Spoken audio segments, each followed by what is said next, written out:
Hai guys, kembali lagi pada saya. Pada kali ini saya akan membahas tentang sejarah dan telaah kurikulum. Nah, sebelum kita masuk dalam pembahasannya, terlebih dahulu perkenalkan nama saya Terzatule Buulele NPM 19053111006 jurusan Pendidikan Fisika Universitas Dharma Agung semester 4. Adapun tujuan saya dalam membuat video ini yang dimana untuk memenuhi tugas saya dari kampus mana mata kuliah telaah kurikulum dan bahan ajar fisika SMA yang diasuh atau dosen pembimbingnya Bapak DDP Damanik SPD MPD. Oke, langsung saja kita dalam pembahasannya. Sejarah dan telaah kurikulum. Pasal 1 Undang-Undang Nomor 20 Tahun 2003 yang dimana pengertian kurikulum adalah pedoman penyelenggaraan kegiatan pembelajaran untuk mencapai tujuan pendidikan. Maka kesimpulannya disimpulkan mana pengertian kurikulum adalah seperangkat rencana dan pengaturan mengenai tujuan, isi, dan bahan pelajaran serta cara yang digunakan sebagai pedoman penyelenggaraan kegiatan pembelajaran untuk mencapai tujuan pendidikan. Nah, selanjutnya adapun standar nasional. Yang pertama standar isi, yang kedua standar proses, yang ketiga standar kompetensi lulusan, yang ketiga standar pendidik dan tenaga kependidikan, selanjutnya standar sarana dan prasarana, selanjutnya standar pengelolaan, selanjutnya standar pembiayaan, selanjutnya standar penilaian pendidikan. Nah, selanjutnya kurikulum menurut Hamlik, di mana sejarah kurikulum ini selalu berganti ke masa ke masa. Adapun kurikulum pergantian yang dimana kurikulum 1947, kurikulum 1952, kurikulum 1964, kurikulum 1968, kurikulum 1975, kurikulum 1984, kurikulum 1994, kurikulum 2004, dan kurikulum 2006. Konsekuensi logis dari terjadinya perubahan sistem politik, sosial, budaya, ekonomi, iptek dalam masyarakat berbangsa dan bernegara kurikulum nasional dirancang berdasarkan landasan yang sama, yaitu Pancasila dan Undang-Undang Dasar 1945. Adapun perbedaan pada pendekatan pokok dari tujuan pendidikan serta pendekatan dalam krea. Berikut ini saya akan membahas satu persatu pergantian kurikulum, sejarah kurikulum di Indonesia. Yang pertama, kurikulum 1968 dan sebelum. Pada awalnya pada tahun 1947 atau kurikulum saat itu diberi nama Rencana Pelajaran 1947. Kurikulum itu masih dipengaruhi sistem pendidikan kolonial Belanda dan Jepang. Rencana Pelajaran 1947 atau boleh dikatakan sebagai pengganti sistem pendidikan kolonial. Nah, selanjutnya kurikulum 919 di mana mengalami penyempurnaan pada tahun 1952 atau yang diberi nama Rencana Pelajaran Terurai 1952. Nah, kurikulum ini sudah mengarah pada suatu sistem pendidikan nasional yang paling menonjol dan sekaligus ciri dari kurikulum 1952 ini bahwa setiap rencana pelajaran harus memperhatikan isi pelajaran yang berhubungan dengan kehidupan sehari. Selanjutnya, kurikulum 1900. Menjelang tahun 1964, pemerintah kembali menyempurnakan sistem kurikulum di Indonesia. Kali ini diberi nama Rencana Pendidikan 1964. Adapun ciri dari kurikulum ini adalah bahwa pemerintah mempunyai keinginan agar rakyat mendapat pengetahuan akademik untuk pembekalan pada jenjang SD, sehingga pembelajaran dipusatkan pada program Pancawardhana, yang mana yaitu mengembangkan moral, kecerdasan, emosional atau artistik, keprigelan, dan jasmani.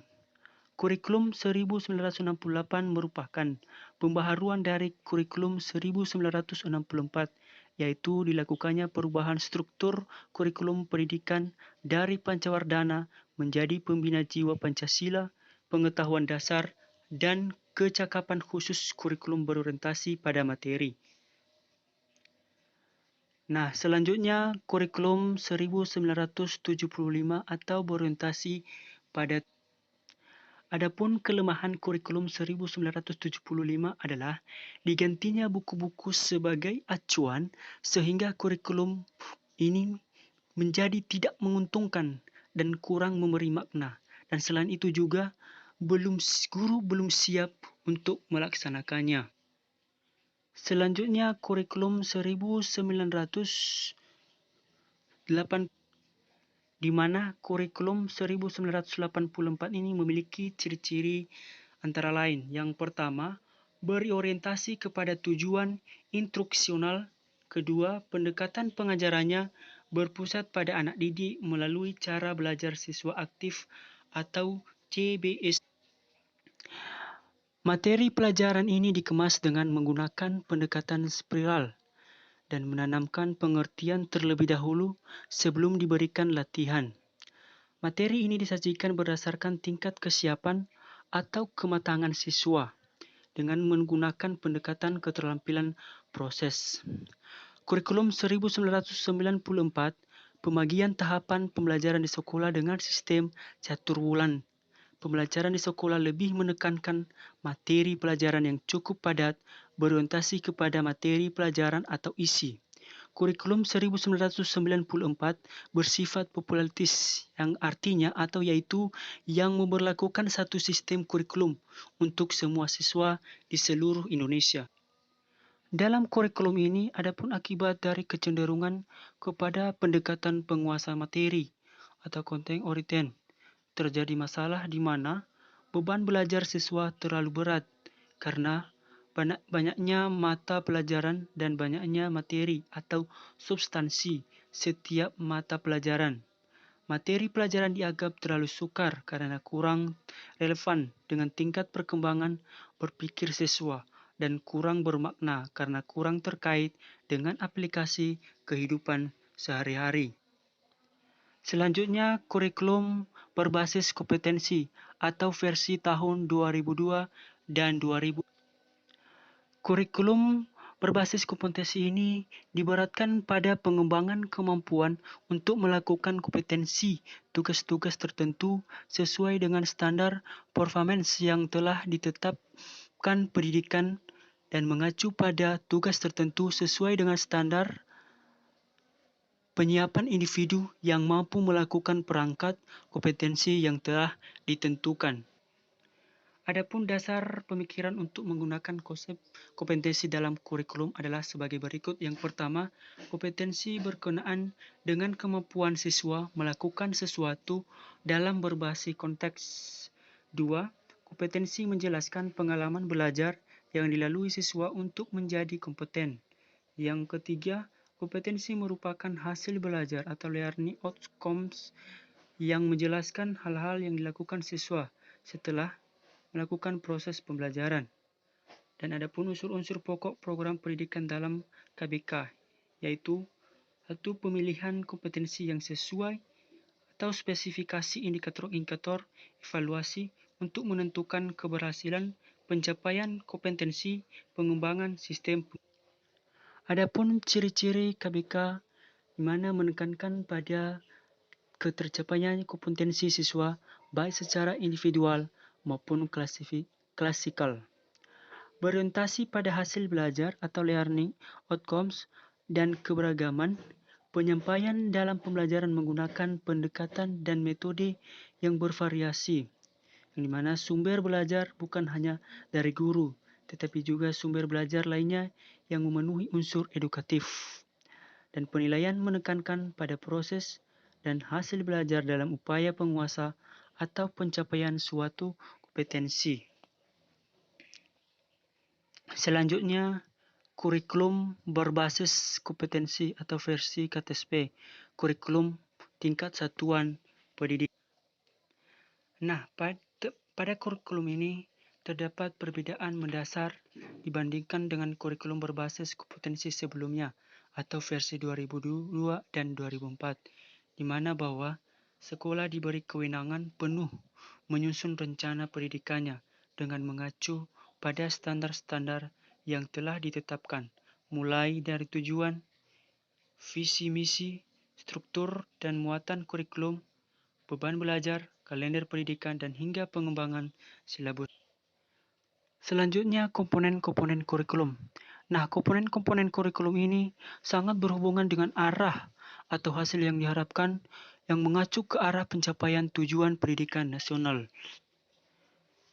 Dan isi kurikulum ini sangat menyangkut semua aspek baik yang berhubungan dengan pengetahuan atau materi pelajaran yang biasanya tergambarkan pada isi setiap materi pelajaran yang diberikan, maupun aktivitas dan kegiatan siswa. Dan ada juga prinsip-prinsip pengembangan isi kurikulum tersebut. Yang pertama, materi kurikulum berupa bahan pembelajaran yang terjadi dari bahan kajian atau topik-topik pelajaran yang dapat dikaji oleh siswa dalam proses belajar dan pembelajaran. Kedua, materi kurikulum mengacu pada pencapaian tujuan masing-masing satuan pendidikan. Yang terakhir, materi kurikulum diarahkan untuk mencapai tujuan pendidikan nasional. Nah, prinsip-prinsip ini berhubungan dengan implementasi kurikulum atau penyusunannya hendaknya berdasarkan analisis tugas atau yang mengacu pada tujuan kurikulum dan berdasarkan perilaku awal siswa. Nah, pada kurikulum ini ada 3 alternatif pendekatan yang dapat digunakan. Yang pertama, pendekatan yang berpusat pada pelajaran. Yang kedua, pendekatan yang berpusat pada siswa. Dan yang terakhir, pendekatan yang berorientasi pada kehidupan masyarakat. Selanjutnya, langkah-langkah yang harus dilakukan dalam menelaah kurikulum.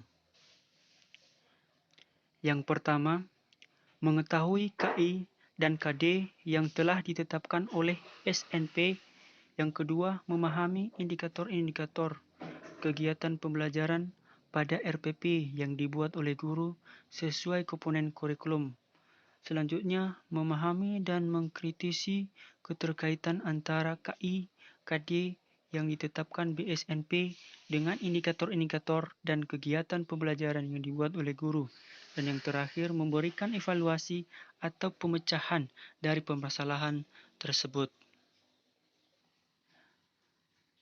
Dan pada penutupan memasuki tahun 2011, dunia pendidikan Indonesia terlihat kurang mendapat perhatian dari pemerintah, mana kekurangan tersebut bukan disebabkan karena kehebatan mutu pendidikan nasional, tetapi lebih banyak disebabkan karena kesadaran akan bahaya keterbelakangan pendidikan di Indonesia. Oke guys, cukup sampai di sini pembahasan saya tentang sejarah dan telaah kurikulum ini. Dan sebelumnya bila ada kesalahan dan kelemahan saya, baik dalam penyampaian, penjelasan, mohon dimaklumi. Dan akhir kata saya ucapkan sekian dan terima kasih. Salam pendidikan.